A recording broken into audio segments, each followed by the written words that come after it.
أعوذ بالله من الشيطان الرجيم. بسم الله الرحمن الرحيم.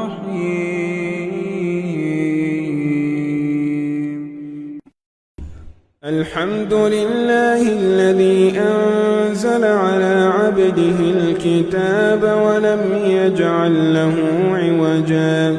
قيما لينذر بأسا شديدا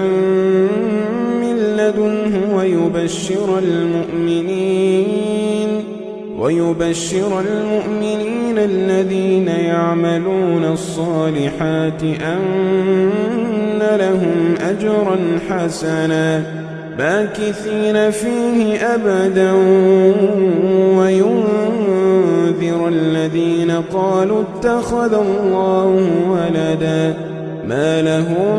به من علم ولا لآبائهم كبرت كلمة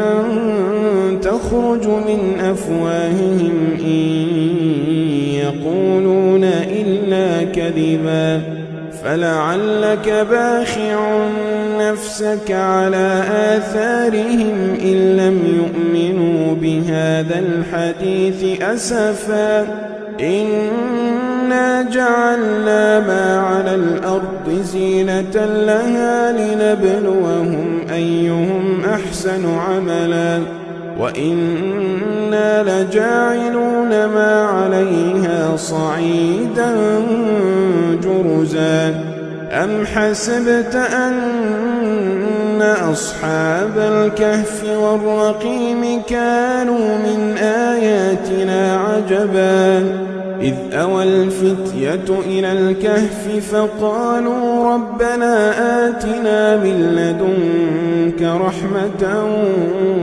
وهيئ لنا من أمرنا رشدا.